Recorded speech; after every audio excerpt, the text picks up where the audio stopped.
el día de hoy decidí que íbamos a invitar a la licenciada Melissa Gutiérrez de Velasco Romo, a la cual tengo el gusto de conocer desde hace más años de los que yo mismo quisiera recordar, y vamos a estar trabajando con ella. Entonces, la entrevista, la plática se va a ir dando tomando en cuenta principalmente las dudas y preguntas que ustedes nos han hecho llegar a nuestras redes sociales, y vamos a tratar de darles respuestas a todas ellas. Evidentemente, por una cuestión de confidencialidad, no vamos a decir el nombre de la persona que nos realizó cada una de estas preguntas. Y como la verdad es que cuando a uno lo presentan en una entrevista, suelen darle en la torre a la presentación que uno había pensado, yo le voy a pedir mejor a mi queridísima licenciada Melissa Gutiérrez de Velasco Romo que se presente, que nos diga quién es, sus títulos nobiliarios, su experiencia. Melissa, qué gusto tenerte aquí el día de hoy. No, muchas gracias, Luis Beethoven, por invitarme a esta plática, y ojalá que pueda aportar algo para esta crisis que estamos atravesando todos, y para todas las dudas que en materia jurídica se pueden presentar. Bueno, sí, mi nombre es Melissa Gutiérrez de Velasco Romo, soy abogada litigante en la ciudad de Celaya, Guanajuato, y en la zona del Bajío. Litigo asuntos de índole o de materia familiar, civil, mercantil, amparo. Tengo una formación académica de haber cursado una maestría, aunque sin titularme todavía, con mucha vergüenza debo decirlo, de la Universidad La Salle del Bajío en Derecho Civil. Me encuentro cursando ahorita una maestría en Derecho Procesal Judicial ante la Escuela de Estudios e Investigación Jurídica del Poder Judicial del Estado de Guanajuato. Tengo una especialidad en amparo por el Instituto de la Judicatura Federal. Esto es parte de del Poder Judicial de la Federación, y cursos y capacitaciones en técnicas de litigación oral en materia familiar y mercantil. Y a tus órdenes, Beethoven. Todo eso tú solita, nada más de escucharlo sonó cansado. Sí, esto ha representado pues mucha dedicación y sobre todo mucha pasión, mucha vocación. Ok, para aquellos que no están tan vinculados con el medio de derecho y de los juzgados y demás, la licenciada Melissa Gutiérrez de Velasco Romo es una de las abogadas con las que más he tenido la oportunidad de interactuar, sobre todo porque la veo mucho trabajar en los ámbitos de materia familiar, aunque ya nos comentó que se dedica a otros ámbitos jurídicos, donde tenemos la experiencia de la relación, es en los juzgados de lo familiar, dado que, como les he comentado, al ser yo perito psicológico, pues tengo interacción con diferentes abogados. Sin más preámbulo, vamos a comenzar y vamos a abordar el tema. Melissa, estamos viviendo una situación de cuarentena, una situación de una pandemia que nos tiene a todos transmitiendo, haciendo nuestros trabajos en la medida de lo que es posible dentro de nuestras casas. Por primera vez en la historia de la humanidad, por lo menos por primera vez de la historia moderna de la humanidad, nos enfrentamos a una situación donde el ser humano no puede salir de su casa por un tiempo prolongado.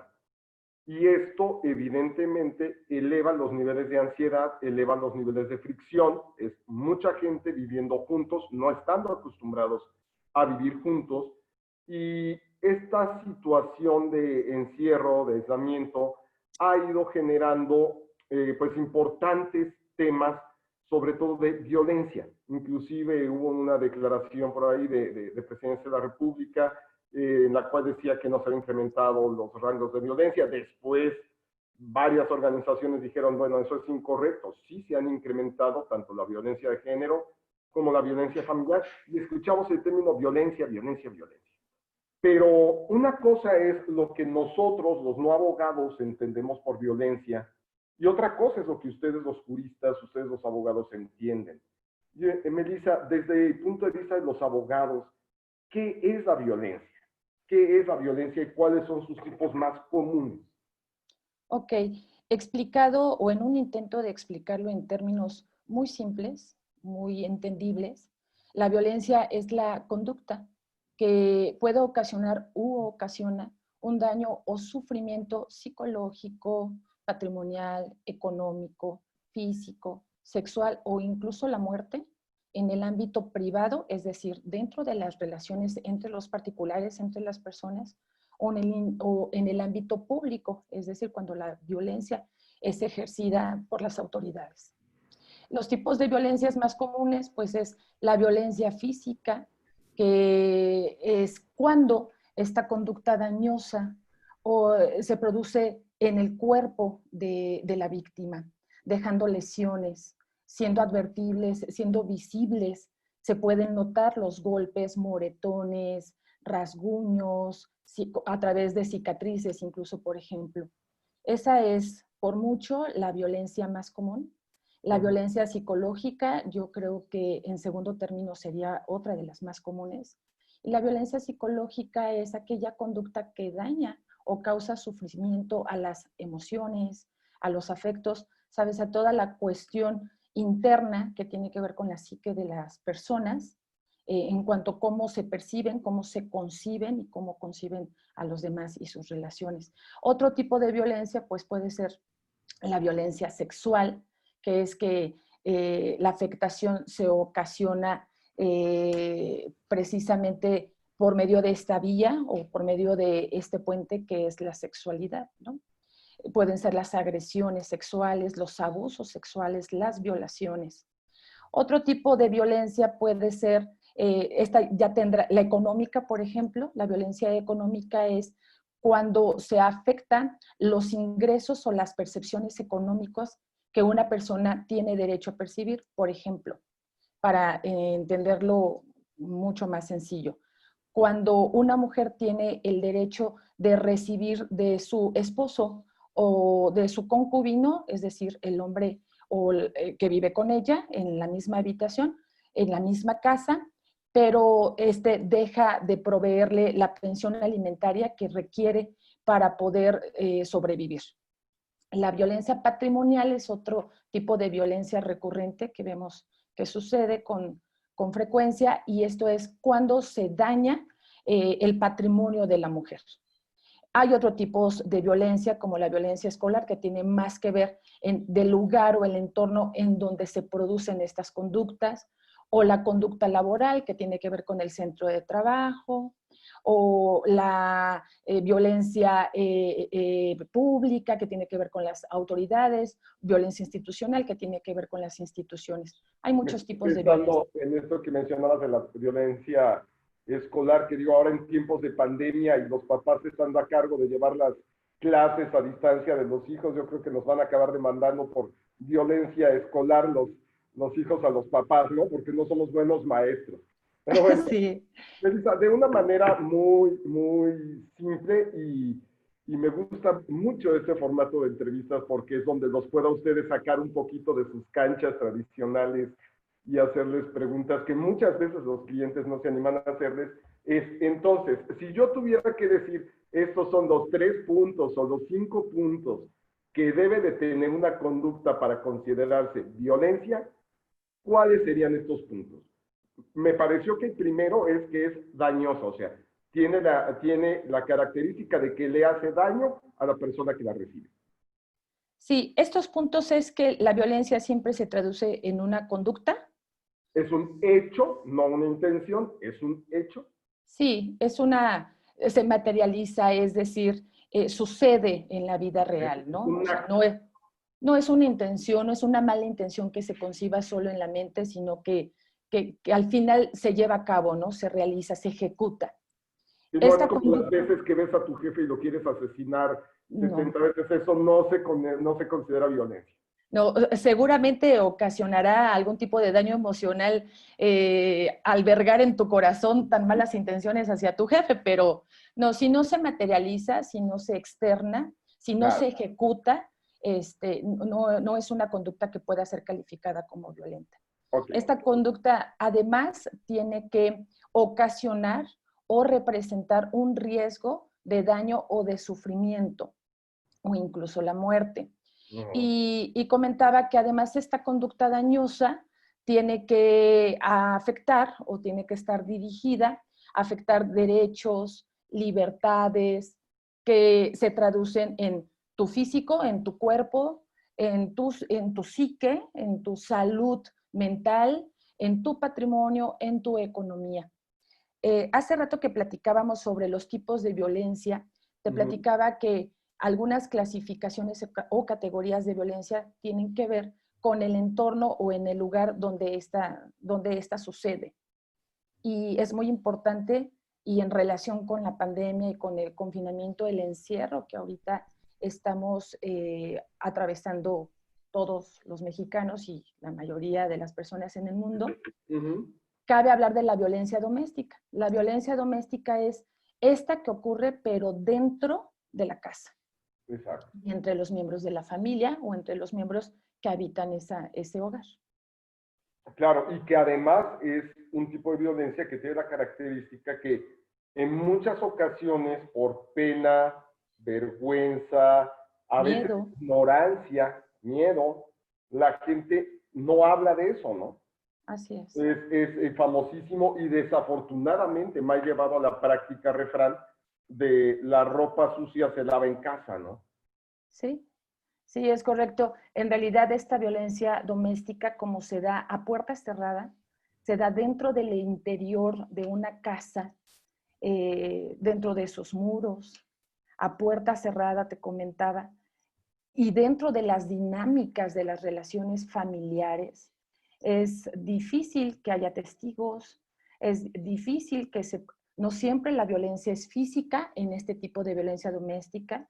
Puede ejercerse, puede llevarse a cabo violencia que no deje rastros con los cuales la gente puede darse cuenta. Cuando hablamos de violencia doméstica, también podríamos estar hablando de una violencia física, ¿no? Claro, la violencia doméstica es únicamente el lugar, el escenario. El escenario, el entorno donde se puede propiciar todo tipo de violencia patrimonial, económica, psicológica, física, Y cuando sexual. hablamos de violencia física, estamos hablando, la mayor parte de la gente se imagina que una violencia física tiene que ser un golpe, tiene que ser algo que deje cicatriz. Violencia física puede ser un jalón de cabello, puede ser un empujón, puede ser una presión de brazo. Es correcto. Sí, no se necesita que haya chipote con sangre, ¿no? Sí, o sea, no necesariamente la consecuencia de esa violación física tiene que ser una lesión visible. O sea, basta el abuso sobre el físico de una persona para poderse considerar como violencia física. Ok, muy bien. Evidentemente, según yo entiendo, la violencia física sería, entre comillas, algo relativamente sencillo de demostrar porque suele haber una evidencia física, ¿no? Sí, es correcto. O Lo sea, que es gente que hemos visto llegar con moretones, bueno, aberturas, cortadas, con mechones de cabello que les faltan en la cabeza, ¿no? Niños con golpes, quemaduras de cigarros, cosas que son terribles, ¿no? Sí, ese es el extremo de los tipos de violencia, porque cuando ya son visibles los daños o las lesiones físicas a través de golpes, a través de heridas, es cuando podemos darnos cuenta perfectamente que la integridad física, que la vida y seguridad de una persona, pues está en peligro.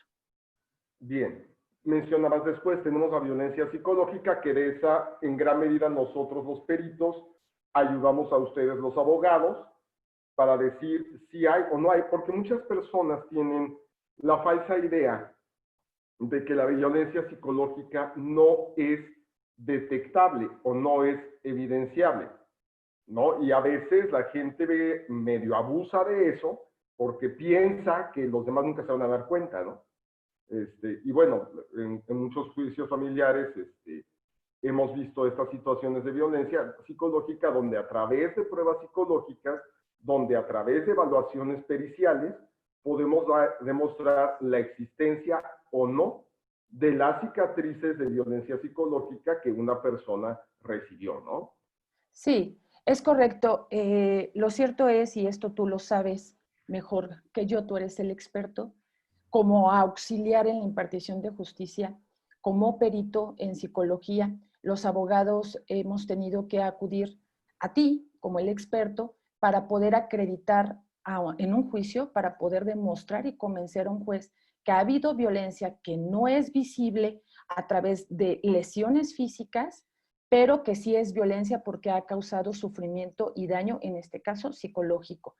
¿Cómo lo demostramos? Lo demostramos a través de las pruebas periciales psicológicas, tú lo podrás explicar mejor que yo. Hay pruebas o aplicaciones específicas para poder comprobar si una mujer ha sido víctima de este tipo de violencia e incluso también poder demostrar si el agresor de estas pruebas psicológicas resulta con un perfil de agresor o de violentador.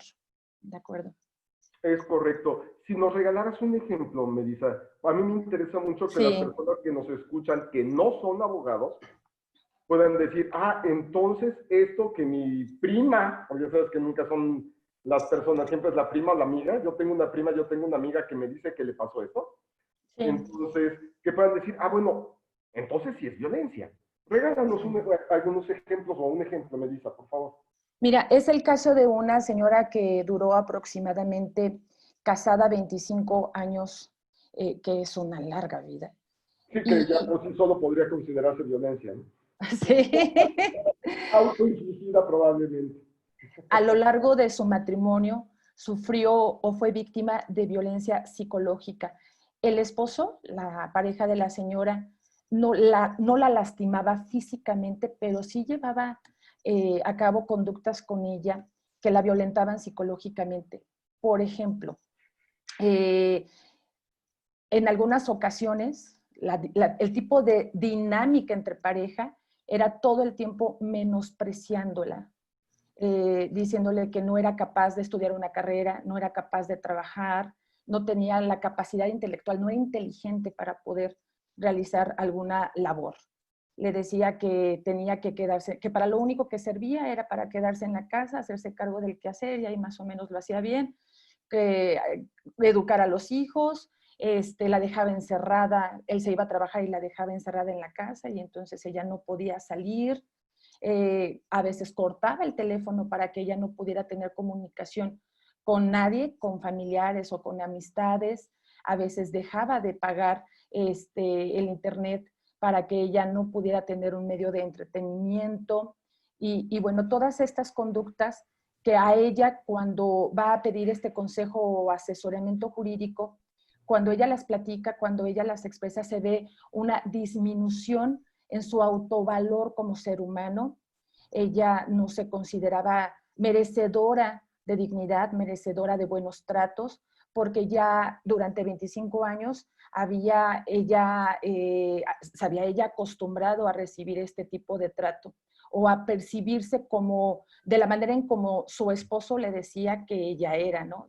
Gorda, celulítica, y todo el tiempo menospreciando su cuerpo, menospreciando su intelecto, menospreciando sus capacidades, a tal grado que ella lo llegó a creer. Entonces, pues aquí nosotros invocamos la violencia en el juicio que a su favor iniciamos, con el propósito de la declaración de divorcio, y no podíamos demostrar esta violencia a través de evidencias, ¿no? Visibles, pero sí lo demostramos a través de una pericial psicológica. Entonces, del resultado de este dictamen, se concluyó que la mujer, pues sí, durante un largo tiempo de su vida había sido víctima de violencia psicológica, en tanto que estas afectaciones ya eran detectables en cuanto a la manera en cómo ella se percibía.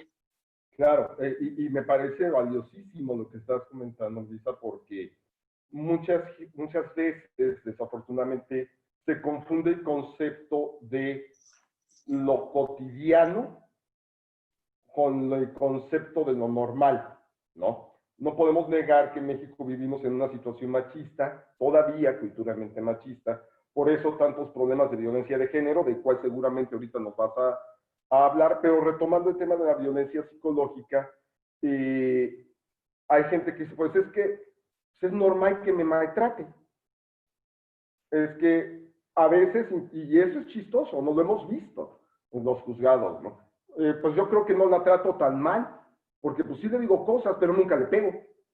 Como si el hecho de no ejercer el maltrato físico o la violencia física, la gente lo identifica con es la única posibilidad de hacer daño, ¿no? Y no nos damos cuenta de cómo se va deshaciendo la identidad de la persona hasta que llega un momento en el que quedan totalmente incapacitados y necesitan procesos terapéuticos para poderse reconstituir. Y esto también sucede, que también hemos tenido casos, ahorita te platico uno que creo que te va a interesar, inclusive yo diría a resultar chistoso, es un juicio donde nos contratan para hacer un peritaje para ver si una señora era víctima de violencia psicológica, como ella lo afirmaba. Bueno, tú sabes que en este tipo de juicios, cuando es divorcio, si se ofrece la prueba, lo usual es que la prueba psicológica se les aplica a los dos cónyuges. Entonces también le aplicamos a él la prueba, ¿sí? No nada más a la señora que estaba generando la demanda, sino al cliente nuestro le aplicamos la prueba. Lo impresionante fue que no solamente la esposa no salió con rasgos de ser violentada psicológicamente, sino resultó que ella era la que tenía el perfil violentador y el esposo era el que tenía el perfil de haber sido receptor de violencia psicológica. No, Es o sea, correcto. Sí, se da a veces casos en que el varón es el quien sufre la violencia física y la violencia psicológica.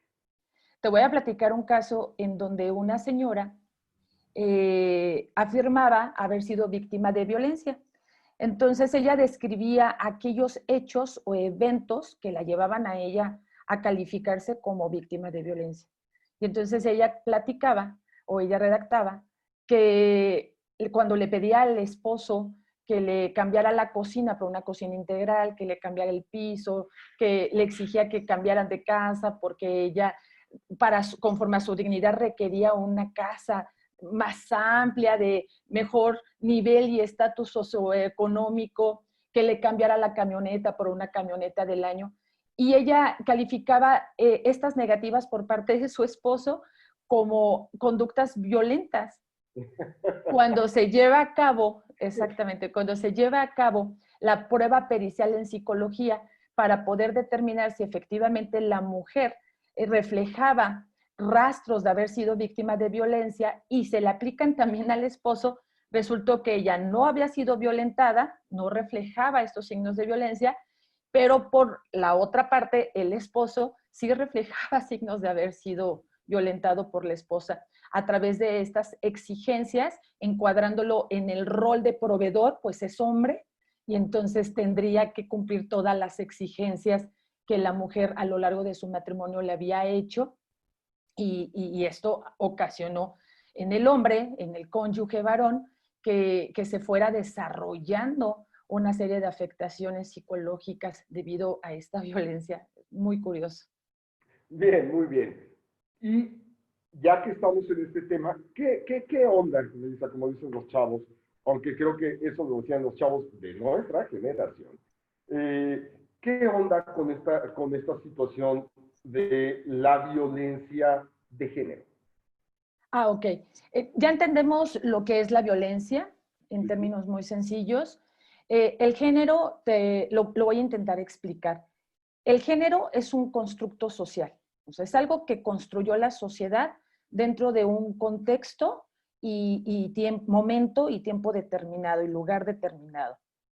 El género es un conjunto de conductas, comportamientos, prácticas y valores que la sociedad ha atribuido a la mujer y al hombre, y le indica que en la medida en que cumpla con estas conductas y con estos comportamientos que se le ha atribuido por la sola condición de ser hombre o de ser mujer, en esa medida se cumple con lo femenino y con lo masculino. El género es la asignación de roles a una mujer por el solo hecho de serlo y a un hombre por el solo hecho de serlo. Un ejemplo muy claro es cuánto tiempo, ya no es muy común, ¿no? Pero seguramente en la generación de nuestros padres o de nuestros abuelos, un constructo social o un estereotipo de género era que la mujer tenía o era la indicada para dedicarse a las labores del hogar y al cuidado de los hijos, y era impensable que pudiera salir a trabajar, porque entonces era calificada de madre desnaturalizada, libertina, se sale a la calle quién sabe a qué, porque ahí lo debido para poder cumplir con el rol de género que la sociedad le había atribuido era quedarse en la casa y cuidar a los hijos. Mientras que para el hombre la asignación de rol de género es de ser el proveedor. Ahora, Esto es el género. Cuando existen estas construcciones sociales de lo que debe ser femenino y de lo que debe ser masculino, estas parten de la idea muy incorrecta de que la mujer es inferior al hombre, porque es el sexo débil, porque necesita ser protegida, porque tiene que quedarse en su casa, entonces el hombre la tiene que mantener, la dependencia económica entonces va a generar otro tipo de circunstancias como de control, de sometimiento y de poder. Entonces son todas estas ideas con las que todos hemos sido creados, con los que todos hemos crecido, las que generan estas relaciones de poder. Cuando se dan estas relaciones de poder, la conclusión es que muy probablemente se concluyan en conductas violentas. En conductas violentas en cualquiera de todos estos tipos, ¿no? Porque se posiciona al hombre en una situación de superioridad frente a la mujer en una posición de inferioridad que permite el control, permite el sometimiento. Entonces, esa es la violencia de género. La violencia de género son aquellas conductas dañosas que pueden ocasionar un sufrimiento, pero que tienen como base los estereotipos o las asignaciones de roles que por generaciones social y culturalmente tenemos muy arraigados. El sistema patriarcal, el machismo, todo este sistema que establece los lineamientos conforme a los cuales una mujer debe comportarse y como un hombre debe comportarse frente a la mujer. Es cierto. Claro. Perdón.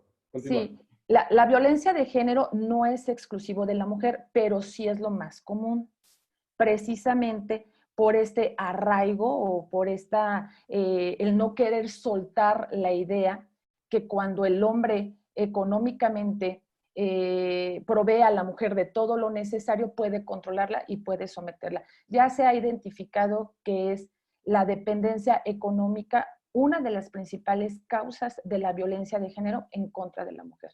Es cierto que Dime, perdón. Y que ha evolucionado, ¿no? Porque, sí. yo recuerdo hace 20 años, cuando yo empecé a hacer peritajes, todavía nos dábamos cuenta que no era nada más la situación de una dependencia económica, sino era simplemente de género, ¿no? Había muchos casos de violencia de, inclusive, mujeres que se hacían cargo de llevar el ingreso a la casa, de sostener a la casa, a los hijos y al marido, y además, a pesar de eso, sufrir de violencia física y psicológica, aunque fuera el marido y que estar en la situación de dependencia, ¿no? Es correcto. Lo peligroso de estas ideas de lo que debe ser la mujer y de lo que debe ser el hombre, de lo que debe ser lo femenino y debe ser lo masculino, lo peligroso son sus consecuencias, las ideas que van generando y las conductas que se generan partiendo de esas ideas. Es cierto que también existe la violencia de género contra los hombres, pero también es cierto que esta violencia es mucho más común en las mujeres que en los hombres, precisamente porque se parte de la afirmación de que las mujeres social y culturalmente hemos sido vistas inferiores. Y se conoce como un sistema patriarcal porque no solamente se da en las relaciones de pareja, se da en todo tipo de relaciones, en el ámbito privado y en el ámbito público. Es decir, el ámbito religioso, ¿no? Es correcto. Hay muchísimas instituciones religiosas en las cuales la mujer no puede ser partícipe por ejemplo, de pertenecer, en el caso, por ejemplo, de la Iglesia Católica, la mujer no puede ser sacerdote, ¿no? No puede ser sacerdotisa. Así es. En las tradiciones judaicas, hay muchas tradiciones judaicas en las cuales, o sea, es impensable que exista una mujer rabino, ¿no? Es correcto. Son ideas muy arraigadas, ¿no? Sí, todas estas creencias, aprendizajes, comportamientos, prácticas y valores que te comentaba parten de la base de la inferioridad de la mujer frente al hombre, pues traen como consecuencia su discriminación, una desigualdad, una falta de equidad, una restricción en sus libertades, en sus derechos, en todos sus ámbitos, en el trabajo, institucionalmente, en la vida familiar, incluso en las relaciones de mujeres con las propias mujeres. Sí, es correcto, sí, sí, sí. Tienes Sí, razón, muchas veces es una mujer que trata de vivir de diferente manera a lo socialmente esperado. El rol de mujer es atacada inclusive por un grupo de mujeres a su alrededor, ¿no? así es. Entonces, todos estos constructos sociales, todo lo que es lo femenino y todo lo masculino, preocupa sus consecuencias y estas consecuencias son diferenciar al hombre de la mujer, pero no con base a diferencias orgánicas, ¿no? O sexuales o biológicas, sino con base a comportamientos y conductas del rol que socialmente tenemos que fungir cada uno, ¿no? Y yo creo que aquí, perdón que te interrumpa, pero para mí, reitero, es bien importante este punto, sobre todo este punto. No porque algo esté considerado como cotidiano, uso y costumbre, digo, malamente visto normal, no porque un grupo social vea algo de esta manera, implica que no sea ilegal. Es correcto. ¿Sí me explico? Porque es bien importante que si a una persona es receptora de violencia, necesita estar consciente de que no porque el grupo al que pertenezca o las personas con las que se relaciona digan que eso es normal, no por eso es normal y no por eso están en una situación de indefensión jurídica.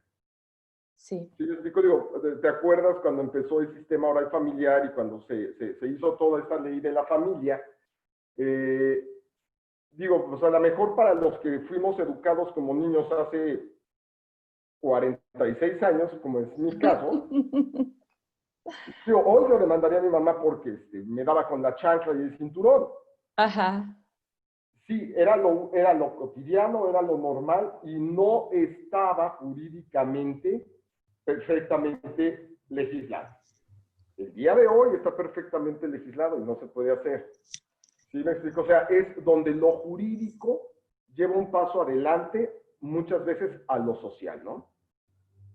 Sí, fíjate que haciendo una anotación en cuanto a la forma antigua de educar a los hijos a través de golpes y palabrotas y demás, bueno, en realidad en aquel entonces legalmente se estaba justificado bajo un derecho, que era el derecho a corregir, el derecho a educar, porque era una función del padre y de la madre el tener que corregir a sus hijos para poder conformar un ser humano listo para la sociedad que no representa un peligro para los demás.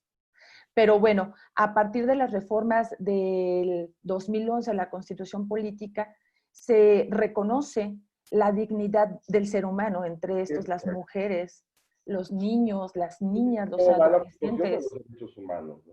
los hombres, sí, sí, todo esto viene de la mano con los derechos humanos. Entonces, la violencia que hoy día conocemos en contra de la mujer o del hombre, que aquí hay que ser muy puntuales en que sí existe contra el hombre, pero son más las ocasiones o las estadísticas o los números de que las mujeres son víctimas de violencia porque es sistemática. Esa es la diferencia de la violencia que reciben los hombres que de la violencia que reciben las mujeres, que es sistemática y ahorita vamos a platicar de eso.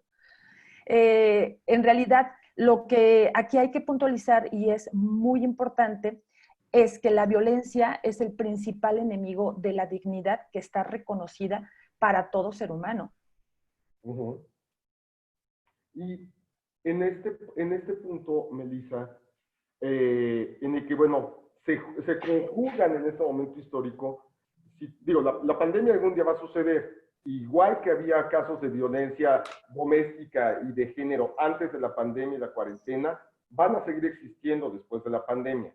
Pero una de las situaciones que vemos ahora muchísimo es que la gente, las personas víctimas de violencia, se sienten totalmente aisladas y indefensas, porque bueno, la gente tiene la idea de que todas las dependencias y todo lo que es poder judicial está cerrado por la cuarentena. Y según tú me comentabas, esto no es cierto. Sí hay lugares a donde las personas pueden acudir para poder resolver este problema, ¿no? O poderlo atender. Ok, Quisiera que nos platicaras un poco de eso. sí. Si durante este encierro que ahorita todos estamos atravesando, una mujer o un hombre llegara a detectar que se están dando conductas dentro del hogar, dentro de la casa, que pueden considerarse como violencia en cualquiera de los tipos de los que ya platicamos, sí, judicialmente se puede hacer algo. Es cierto que con esta pandemia muchas instituciones cerraron las puertas, suspendieron sus labores. En relación con el Poder Judicial del Estado de Guanajuato, hoy, en la actualidad, está suspendido, pero parcialmente. Ok. Okay. Esto significa que no se pueden recibir nuevas demandas, solicitudes, recursos de otra naturaleza, excepto se trate de un caso urgente. ¿Qué es caso urgente? El Consejo de la Judicatura del Estado de Guanajuato ha determinado que un caso urgente es aquel donde se encuentre en peligro o se encuentre afectado un derecho humano relacionado con la violencia de género o relacionado con la violencia contra niñas, niños y adolescentes o relacionado con pensiones alimentarias o relacionado con aquella afectación que de los derechos humanos podría ser pues muy perjudicial. Entonces, en el último acuerdo del Poder Judicial se establece un catálogo de lo que podría ser un caso urgente, que son solicitudes, demandas, recursos e incidentes, pero que involucren estos temas, violencia o alimentos.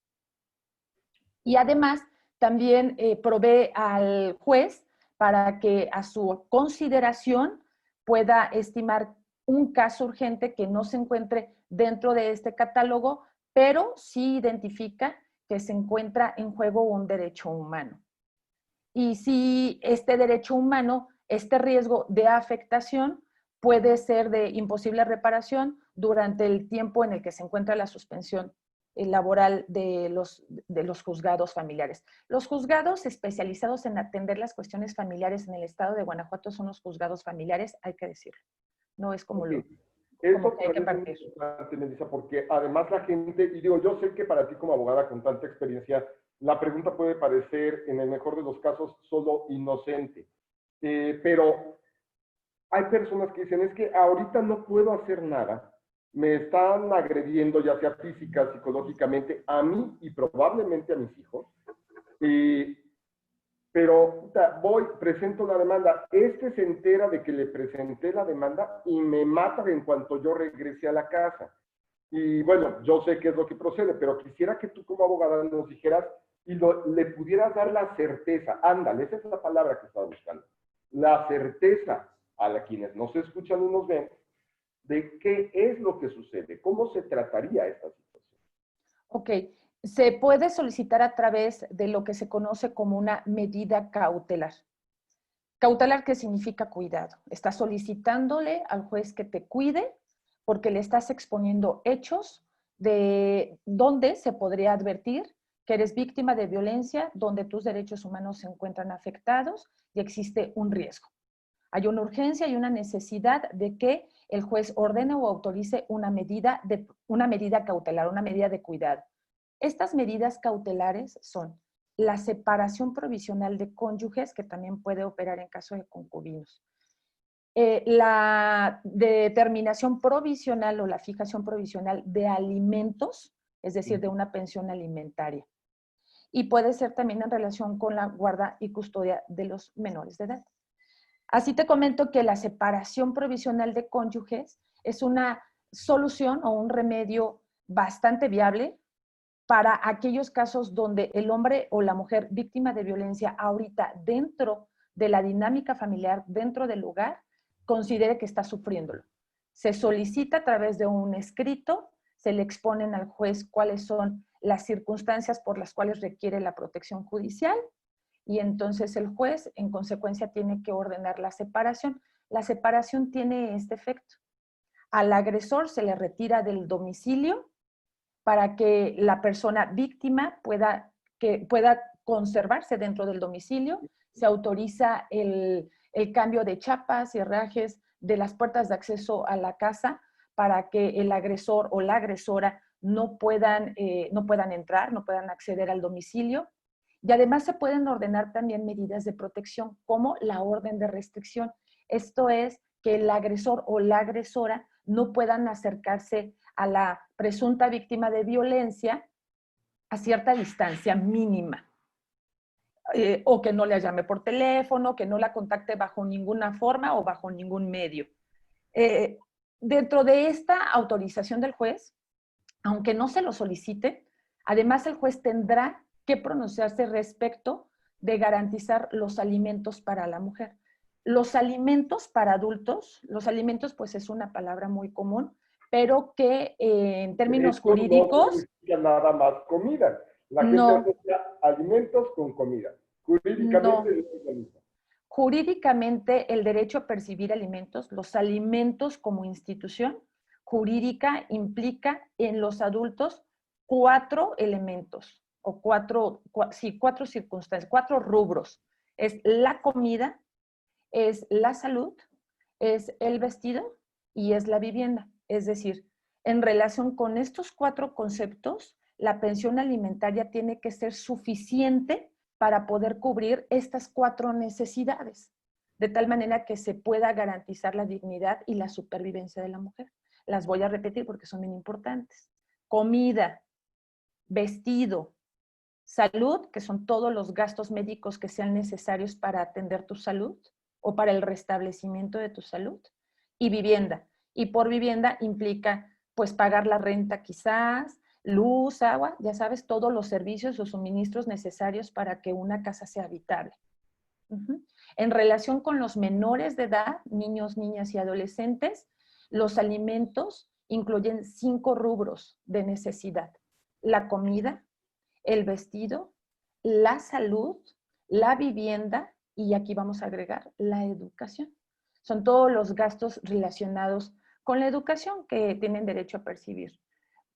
Por ejemplo, colegiatura, inscripciones, material didáctico, material para realización de proyectos, tareas, uniformes, todo gasto que por motivo de la educación se genere.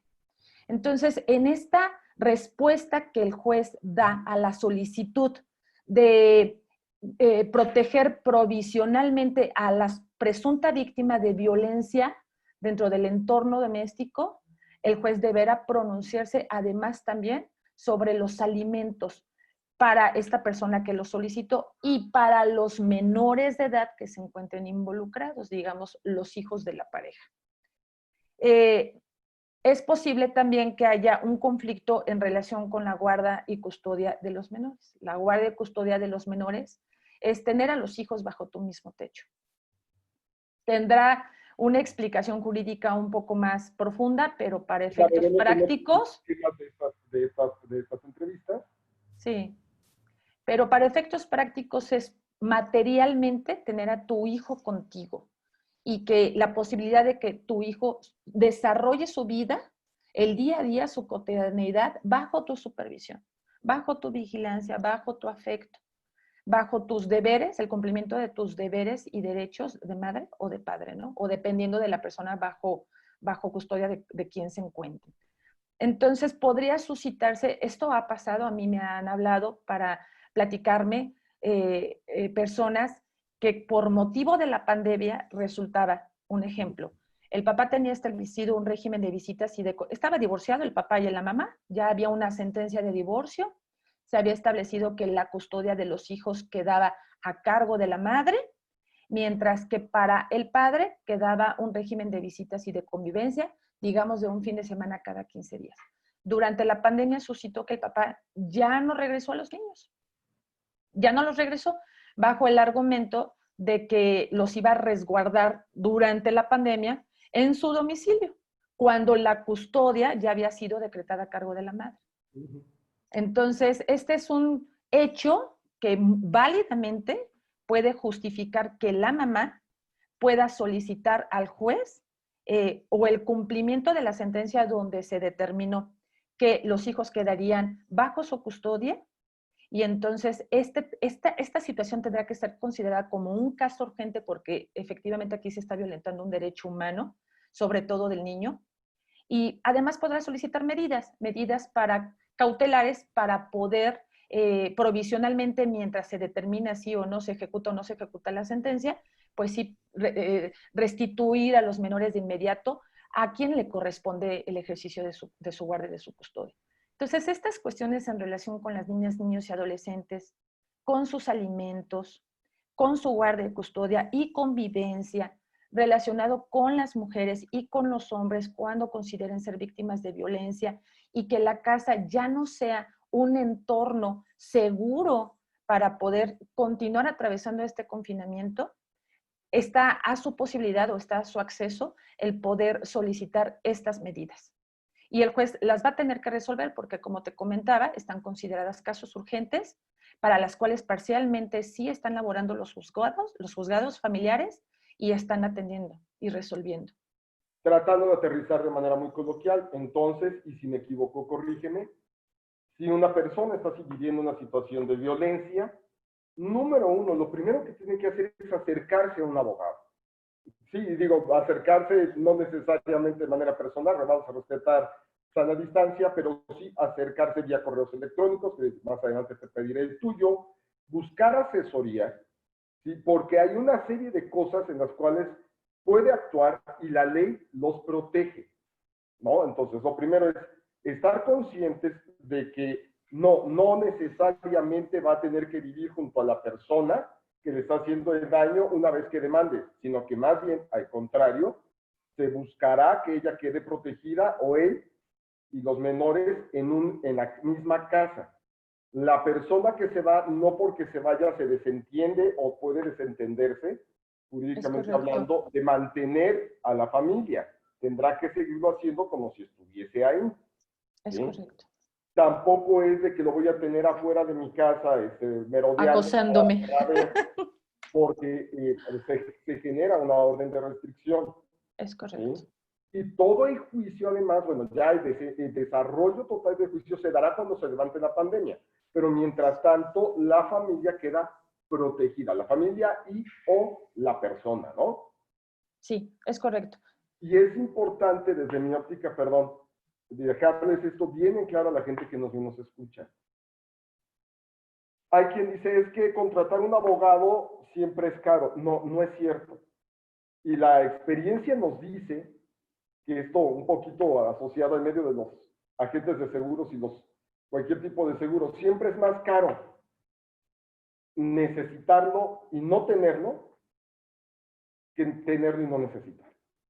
Sí, o sea, necesitan estar asesorados para no caer en manos de charlatanes, que desafortunadamente también hay muchos, de derecho, abogados con cédula, con experiencia, que de los cuales puedes ver sus datos en las fichas donde se identifican cédulas profesionales, etcétera, ¿no? Entonces, lo primero que se tiene que hacer es buscar la asesoría de un abogado que sea quien redacte los documentos, acompañe a la persona ante las autoridades para verificar que todo se haga en orden y apegado a derecho, ¿no, Melissa?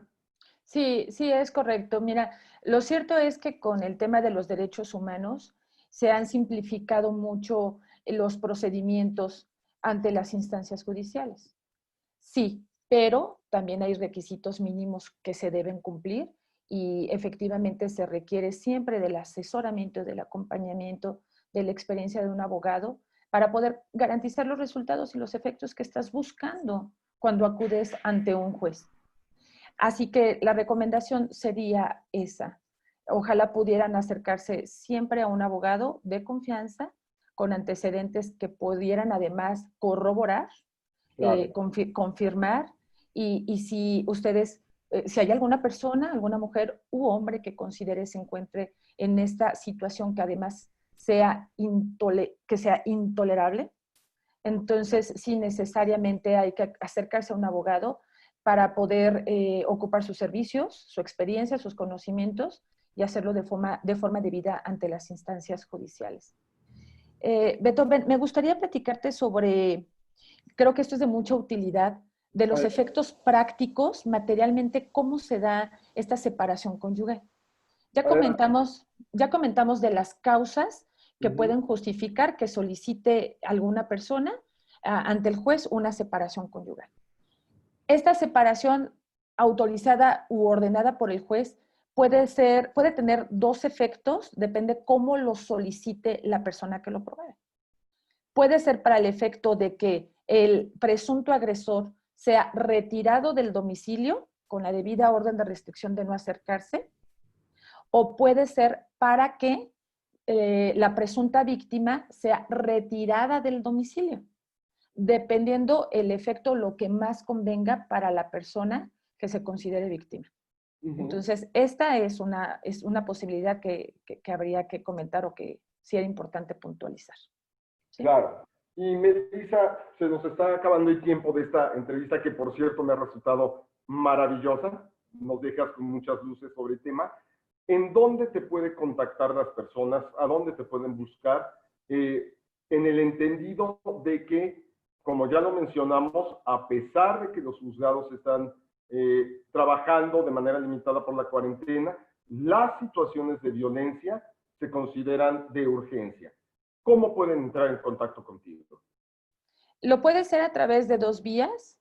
Pueden buscarme en Facebook con mi nombre completo, Melissa Gutiérrez de Velasco Romo, o lo puede ser a través de un correo electrónico a la dirección melissa con doble S, G de gato, D de dedo, B de vaca, @hotmail.com. Ok. Pues esto es, damas, señores, todos los que nos escuchan, esto es la situación de la violencia, un fenómeno que, si bien de manera ideal no debería de existir y no debería presentarse, y mucho menos en un momento donde las familias, tanto por las cuestiones de salud como posiblemente por las cuestiones económicas que deje la pandemia, cuando las familias deberían de estar más unidas y más solidarias, bueno, nunca falta una situación aberrante, una situación indeseable. Si alguien está en esta situación, no están solos, pueden recurrir a los expertos, y bueno, qué mejor para estas situaciones de violencia de género que una abogada con una carrera bastante connotada, que además es una férrea defensora de los derechos de la mujer, tiene mucha experiencia en este punto. Y Melissa, no me queda más que agradecerte muchísimo esta oportunidad que nos das de ponernos en contacto contigo y de aprender de ti a través de este tema. No, hombre, Beethoven, la oportunidad es para mí, soy yo quien tengo que agradecerte, porque me has permitido aportar algo que ahorita causa mucha confusión. Este confinamiento, desgraciadamente, ha colapsado muchísimas situaciones, nadie se le esperaba. Entiendo que hay muchas dudas jurídicas, no solamente en torno con la violencia, sino en torno con los fallecimientos, cuestiones patrimoniales y demás. Entonces, yo te agradezco la oportunidad de haber aportado humildemente.